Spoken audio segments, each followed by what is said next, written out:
Welcome to 5D media Prajagalam.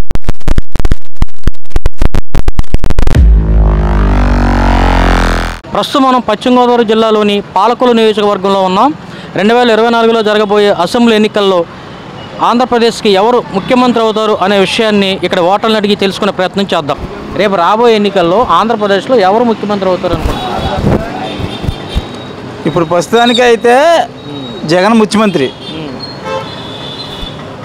Last టైంలో మనకి 10,000 వేసాడు డ్వాక్రా మహిళలకి, కాదంటలేదు, మంచిదే అది. ఇప్పుడైనా ఆయన కళ్ళు తెరుచుకుని అన్ని రాజకీయాలు ఆయన పెద్ద వయసే చాలా చేశాడు, కాదంటలేదు, ఆయన చాలా మంచిది. అయితే ఇప్పుడు జగన్ కొన్ని కార్యక్రమాలు చేస్తున్నాడు, అన్నీ తప్పులు చేస్తున్నాడు. పేదవాళ్ళకి డబ్బులు వేస్తున్నాడు, కానీ చాలా తప్పులు జరుగుతున్నాయి. దాన్ని బట్టి పొరపాటు ఏంటంటే పప్పులు, ఉప్పులు, గిప్పులు, బ్రాందీ, గీంది, ఆ మందు ఏంటిది, ఆడు 200 రూపాయలు ఎంఆర్పి 220 రూపాయలు చేసాడు. ఆడు తాగటానికి లేదండి, రియల్గా చెప్తున్నాను. పట్టుకుంటే పట్టుకెళ్ళిపోయారండి, 6,000 జేబులు ఉంటే అట్టుకెళ్ళిపోయారు పోలీసు వాళ్ళు. నువ్వు మందు అవుతున్నావు ఎవరు చెప్తారండి ఆ సమాధానం? పాపం కదా, ఎంత బాధపడుతున్నాం మేము. 10,000 చీటీ తీసుకున్నాను, చేతులారా పోయినాయి. అంటే జగన్మోహన్ రెడ్డి పరిపాలన మీద మీ అభిప్రాయం ఎలా ఉంది? ఈ అభిప్రాయం అంటే కొద్దిగా కష్టమేనండి. ఆయన కొద్ది కళ్ళు తెరుచుకోవాలి. చేసేవాడు ఎవడైనా సరే జాగ్రత్తగా ఉండాలి. మనం 10 రూపాయలు ఇచ్చేస్తున్నామంటే అది న్యాయం కాదు. అది ఆ న్యాయానికి 10 రూపాయలు ఇచ్చినప్పుడు ఆ న్యాయం జరుగుతుందా లేదని కళ్ళు ఎర్ర చేసి భయంకరంగా చూడాలండి. అది నిజాయితీ పరిపాలన. మనం ఇచ్చేస్తున్నామంటే సరిపోదండి. ఇప్పుడు చూడండి, ఈ తుఫాను వచ్చింది, పాపం ఆయన సూత్రుడు, కాదంటలేదు, అది ఎవరికైనా అందుతుందో లేదో అని అది చూడాలండి. అది నిజాయితీ పరిపాలనది, అది రియల్ పరిపాలనది. సార్ చెప్పండి, రేపు రాబోయే ఎన్నికల్లో ఆంధ్రప్రదేశ్లో ఎవరు ముఖ్యమంత్రి అవుతారు అనుకుంటున్నారు? ఎవరు ముఖ్యమంత్రి అవుతారంటే, గవర్నమెంట్ ఇచ్చిన తర్వాత ఆ ప్రభుత్వం నడిపే విధానంలో 2 రకాలు చూసుకోవాలి. ఒకటి, సంపద సృష్టించాలి, సంక్షేమ పథకాలు ఇవ్వాలి. సంక్షేమ పథకాలు ఇస్తూ అభివృద్ధి సృష్టించుకోకుండా ఉంటే ఎటువంటి వ్యక్తి అయినా, ఎటువంటి ప్రభుత్వమైనా నడక చదువుగా జరగదు. అటువంటి వ్యక్తులకి, అటువంటి గవర్నింగ్ చేసే వ్యక్తులకి సపోర్ట్ ఎప్పుడు ప్రభుత్వం తరపున, ప్రజల తరపున ఇప్పుడు సపోర్ట్గా ఉండదు. ఆ సంక్షేమం ఇచ్చేటప్పుడు అభివృద్ధిని కూడా చూసుకుని ముందుకెళ్తే ఆ వ్యక్తే సీఎం అవుతాడని నా అభిప్రాయము. అలాగే మన ఆంధ్ర రాష్ట్రానికి క్యాపిటల్ విషయంలో కూడా ఆయన చాలా నానుతూ కప్పదాటు మాటలు మాట్లాడటం, అమరావతిని పూర్తి చేయకపోవడం, అటేపు ప్రాజెక్టు పోలవరం పూర్తి చేయకపోవడం, ఏదో ఒకటి. ఆయన 5 ఏళ్ళ పరిపాలన ఇచ్చిన తర్వాత ఒక సీఎంగా ఇప్పుడు వాళ్ళ నాన్నగారు ఉన్నారు, రాజశేఖర రెడ్డి గారు, ఆయన పరిపాలనలో ఒక ముద్ర వేసుకున్నాడు. ఒకటి, ఫస్ట్ 5 years ఆరోగ్యశ్రీ తీసుకొచ్చాడు. తర్వాత ఫీజు రియంబర్స్మెంట్, పిల్లలకి ఇంజనీరింగ్ చదివే పిల్లలకి ఫీజు రియంబర్స్మెంట్ తీసుకొచ్చాడు. అలాగా మనసులో అద్దుకుపోయే ఏదైనా మంచి కార్యక్రమం చేసుంటే అటువంటి విషయంలో ఇతను వెనకబడి ఉన్నాడు. ఉత్తినే మనం ఏదో బటన్ నొక్కేస్తున్నాం కదా, సంక్షేమాలు వెళ్ళిపోతున్నాయి కదా అంటే, ఈరోజు డబ్బులు పడితే తెల్లారి 1 గంటలో ఖర్చు పెట్టేస్తారు. తర్వాత అవి మనసులో అవి తాకవు. ఎప్పుడైనా సరే మనం చేసిన 5 సంవత్సరాల్లోనూ ఆయనకు సురక్షితంగా ఎప్పుడు మనసులో అద్దుకుపోయే అభివృద్ధి కార్యక్రమాలు చేయాలి. ఇప్పుడు చంద్రబాబు నాయుడు గారు ఉన్నారు, సైబరాబాద్ సృష్టించా కానీ, ఒక ఇంటర్నేషనల్ ఎయిర్పోర్టు సృష్టిద్దాం కానీ, లేకపోతే ఎన్నో ఆయన ఎంతో మన జైల్లో ఉన్నప్పుడు కూడా అనేక వర్గాలు అనేక రకాలుగా ఆయన ఏమంత పిలుపునివ్వకుండానే ఎంతోమంది స్వచ్ఛందంగా వచ్చి రోడ్డు మీదకి వచ్చి ఆయన సంఘీభావం తెలిపారు. అటువంటి స్థానం రప్పించుకోవాలని చూడాలి. ఎప్పుడు కక్ష కార్యక్రమాలతోటి ఉండకూడదు. మనం నెగ్గిన వాళ్ళకు పార్టీ అని పార్టీ తరఫున మాట్లాడాలి. తర్వాత నెగ్గిన తర్వాత అన్ని పార్టీలు కలుపుకుని రాష్ట్ర ప్రయోజనాల కోసం పోరాడాలి. అంటే ఇప్పుడు స్థానిక ఎమ్మెల్యే గారి పనితీరు ఎలా ఉందండి? ఇక్కడ నిమ్మల రామానాయుడు గారు చాలా చాలా కాన్ఫిడెంట్ అయిన వ్యక్తి. ఎటువంటి విషయంలో కూడా ప్రజలతో ఆయనకి ఎటువంటి ఎప్పుడు ప్రజలతో 24 గంటలు అంకిత భావంతో ఉంటాడండి ఆయన.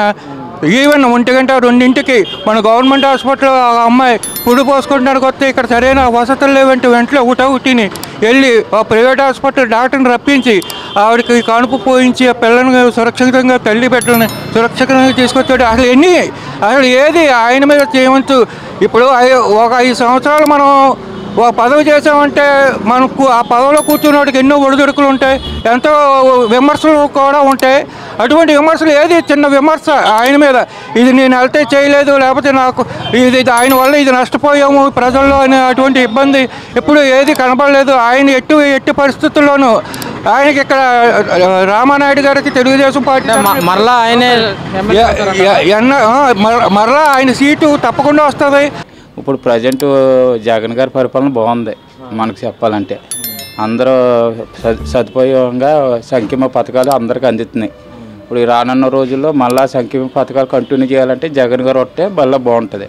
మళ్ళీ ఈ చంద్రబాబు నాయుడు గారు పవన్ కళ్యాణ్ వస్తే మళ్ళీ వెనక్కి వెళ్ళిపోతాయి. కొన్ని సంక్షేమ పథకాలు తీసేస్తారు.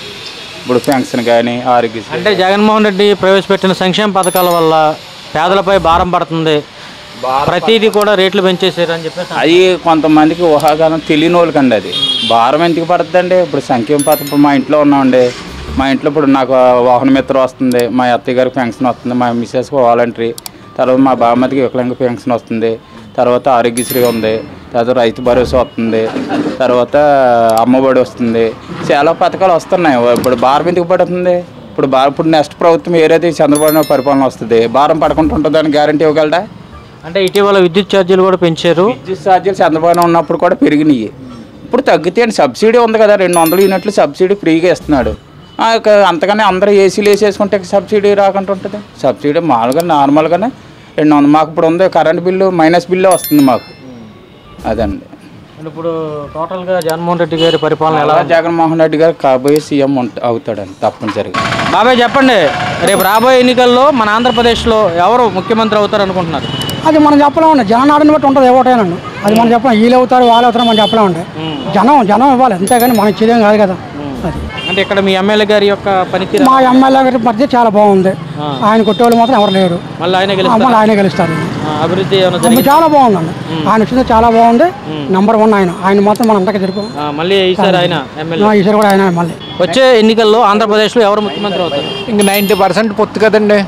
పవన్ కళ్యాణ్ చంద్రబాబు నాయుడు గారు ఇంచుమించుగా 90% మట్టుకు తెలుగుదేశమే గవర్నమెంట్ ఫామ్ చేస్తారు. అంటే వాళ్ళిద్దరు పొత్తు వల్ల పార్టీకి లాభం అంటారా నష్టం అంటారా? బాగా లాభం అండి. అందరూ ఎమ్మెల్యేలు ఇంచుమించుగా 90% 20,000 మీద 5,000 మీద 10,000 మీద గెలిచిన ఎమ్మెల్యేలే కదండి. పొత్తు మూలనే పవన్ కళ్యాణ్కి ఇంచుమించుగా 15,000 20,000 ఓటు బ్యాంక్ ఉంటుందండి. ఇటు తూర్పుగోదావరి జిల్లా 4 జిల్లాల్లో మొత్తం కొట్టుకుపోతాయి. ఇంచుమించుగా 2 జిల్లాలు తూర్పుగోదావరి జిల్లా, పశ్చిమ గోదావరి జిల్లా 2 కొట్టుకుపోతాయండి. 2 కూడా వచ్చేస్తాయండి. ఒక్క జిల్లాలో ఒక్క సీటు కూడా రాకపోవచ్చు ఇంచుమించుగా వైసీపీ. ఈసారి గ్యారంటీ డెఫినెట్గా గవర్నమెంట్ ఫామ్ చేస్తుందండి. ఏంటంటే అటు కూడా వ్యతిరేకత ఉంది. జగన్మోహన్ రెడ్డి గారు కూడా మేము చాలా అభివృద్ధి చేస్తున్నాము, సంక్షేమ పథకాలు ఇస్తున్నామని చెప్పేసి అభివృద్ధి అన్నదే తక్కువగానండి, డబ్బులు మట్టుకు వేస్తున్నాడండి. అంటే అందరికీ వేయట్లేదండి. ఈసారి వేసిన వాళ్ళకేమో మళ్ళీ ట్రిప్ ఖర్చు చేస్తున్నారండి, మళ్ళీ ట్రిప్ వేసిన వాళ్ళకి పై ట్రిప్ ఖర్చు చేయడం అలా వేస్తున్నారే. కానీ అందరికీ పడతలేదండి. 100కి 90కి 90, 100కి 100% పడతలేదండి. 100కి 70% పడుతున్నాయండి. అంటే ఇప్పుడు ప్రభుత్వం పట్ల ప్రజలు బాగా వ్యతిరేకత ఉందండి. ఈసారి డెఫినెట్గా చంద్రబాబు గారి నాయకత్వంలో పొత్తు మూలండి కంపల్సరీ బాగా గవర్నమెంట్ ఫామ్ చేసేస్తుంది. బాబాయ్ చెప్పండి, రాబోయే ఎన్నికల్లో ఆంధ్రప్రదేశ్లో ఎవరు ముఖ్యమంత్రి అవుతారు అనుకుంటున్నారు? ఏదైనా జనం మార్పు కోరుకుంటున్నారు, దాన్ని బట్టి ఎవడైనా రావచ్చు. ఎందుకని కోరుకుంటున్నారు? అక్కడ మెజార్టీలో ఉన్న కేసీఆర్ ఓడిపోయాడు, ఆడు వీడికి మళ్ళీ అన్ని ఇచ్చాడు కదా, ఆడే ఓడిపోయాడు. ఇక్కడ ఈయనకు కూడా మంచి అవకాశం ఇచ్చారు, ఈయనే చేసుకున్నాడు. జగన్మోహన్ రెడ్డి కూడా బాగా చేస్తున్నారని అంటున్నారు కదా. బాగా చేస్తున్నాడు, ఎందుకంటే కొంతమందికి ఇస్తున్నాడు, మా లాంటి వాళ్ళకి ఇస్తలేదు. బళ్ళోడికి ఎవరికే 10,000 ఇవ్వలేదు, ఇస్తున్నామని చెబుతున్నారు తప్ప ఎక్కడ ఎవడో వ్యాపారం చేయలేని వాళ్ళకి ఇచ్చారు వీళ్ళు. అది మాట అవులేదు అసలు. మా లొకేషన్లో ఆడికి కానీ నాకు కానీ ఎవరికి కానీ ఆడు వైఎస్ఆర్ పార్టీ ఆడు కూడా అవ్వలేదు. వైఎస్ఆర్ పార్టీలో కూడా ఆడు వాళ్ళకి కూడా ఇవ్వలేదు. మనం ఏది కాదు ఇంకో ఎవడైనా బాగోవాలి, ఎవడైనా రావాలి, ఎవడొచ్చినా మా డబ్బులే బాగో, పింఛన్ డబ్బులు ఏమన్నా రేపు డిసెంబర్ నుంచి నెలకు 3000 ఇస్తాడు. మేము ఎవడ పోకూడదని కోరుకోము. ఒక సీఎం 10 సంవత్సరాలు చేస్తే కొన్ని మందికి సమస్యలు తీరుతాయి. 5 సంవత్సరాలు చేసి దిగిపోతే ఆడు చేసింది ఈడు చేసి, ఈడు చేసింది ఆడు చేయడు. మరి మాట అంటే ఇప్పుడు జగన్మోహన్ రెడ్డి ప్రభుత్వం వచ్చిన తర్వాత అభివృద్ధి జరుగుతుంది, సంక్షేమ పథకాలు ప్రతి ఇంటికి ఇస్తున్నాం. సంక్షేమ పథకాలు ఎక్కువ వస్తున్నాయి, అభివృద్ధి అన్నది లేదు. సంక్షేమ పథకాలు వస్తున్నాయి. ఇక్కడ లోకల్లో మీ యొక్క ఎమ్మెల్యే గారి యొక్క పని తీరు ఎలా ఉంది? ఆయన పని తీరు అంటే ఆడు ముందు ఎవరు నిలబడినా ఓడిపోతాడు.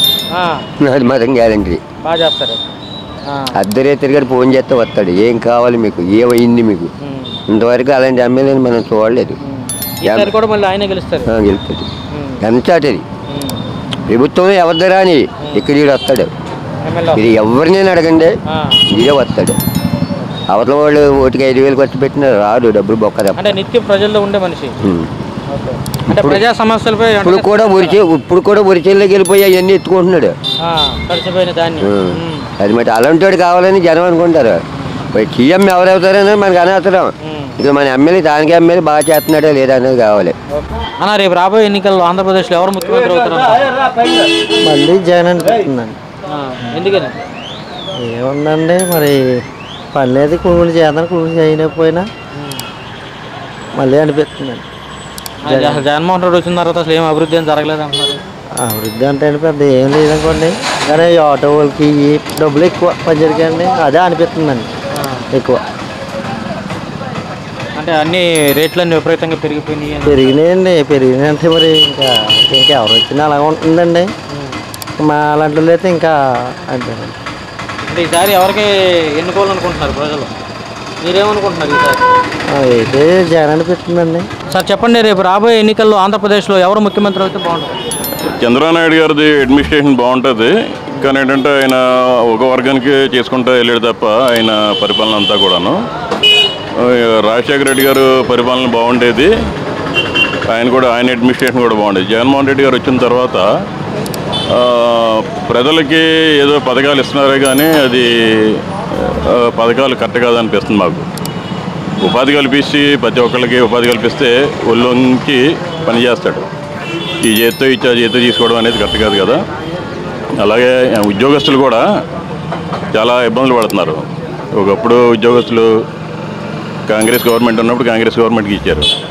సమైక్యాంధ్ర తర్వాత చంద్రబాబు నాయుడు గారు సీఎం అయ్యారు. తర్వాత రాజశేఖర రెడ్డి గారు పోయిన తర్వాత జగన్మోహన్ రెడ్డి గారు వచ్చారు. కానీ జగన్మోహన్ రెడ్డి గారి పరిపాలన బాగుంటుందని అని ప్రజలందరూ కూడా ఆశించారు. కానీ ఈ రోడ్లు ఇంకా రకరకాలుగా ఇబ్బందులు పడుతూ చాలా ఇబ్బంది పడ్డారు. మొత్తం ప్రజలందరూ పక్కన వ్యాపారాలు లేవు జనాలకి, పక్కన ఉద్యోగస్తులు చాలా డిసప్పాయింట్ అయ్యారు. రోడ్ల మీదకి వచ్చి ధర్నాలు చేయడం ఇలా చేయడం జరుగుతుంది తప్ప. జగన్మోహన్ రెడ్డి గారు వచ్చిన తర్వాత వాలంటరీ వ్యవస్థ తీసుకొచ్చి ప్రతి పథకం కూడా నేరుగా వాళ్ళ ఇంటికి చేరేలాగా లబ్ధిదారులకి. వాలంటరీ వ్యవస్థ అనేది కరెక్ట్ కాదని నా అభిప్రాయం. ఆల్రెడీ గ్రామ పంచాయతీ సచివాలయాలు ఉన్నాయి, పంచాయతీ ఆఫీసులు ఉన్నాయి. వాళ్ళు పనిచేస్తున్నప్పుడు ఇంకా వాలంటీర్లు ఎందుకు? వాలంటీర్లు అనవసరం కూడా. వాలంటీర్ ఎందుకు పెట్టారో అర్థం కావట్లేదు. వాళ్ళు జీతాలు ఇచ్చి పోషించిన పోనీ 5,000 ఇస్తున్నారు ప్రతి వాలంటీర్కి. అది ఎక్కడి నుంచి పట్టుకొని వస్తున్నారు? ఉన్నవాడి దగ్గర తీసుకుని లేనివాడికి కూడా అన్నట్టుగానే ఉంటుంది తప్ప అది కరెక్ట్ వే కాదు. అది కరెక్ట్గా ఇంకా ఇప్పుడు అభివృద్ధి జరగాలంటే ఆంధ్రప్రదేశ్కి ఎవరు అవసరం ఉందంటారు? చంద్రబాబు నాయుడు, జనసేన, బీజేపీ కలిస్తే ఆంధ్రప్రదేశ్ బాగుంటుందని మా ఆకాంక్ష. అలా కలుస్తుందని మేము అనుకుంటున్నాం ప్రజెంట్. బాబాయ్ చెప్పండి, రాబోయే ఎన్నికల్లో ఆంధ్రప్రదేశ్లో ఎవరు ముఖ్యమంత్రి అవుతారు? పక్క చంద్రబాబు నాయుడు అవుతారు. పథకాలు ఇస్తారు, ఎందుకు వచ్చిన పథకాలు అయ్యి? రేపు చదువుకొని ఎక్కడికి వెళ్ళాలా? బయట ఇక్కడ ఏమన్నా ఏం లేదు కదా, అభివృద్ధి లేదు.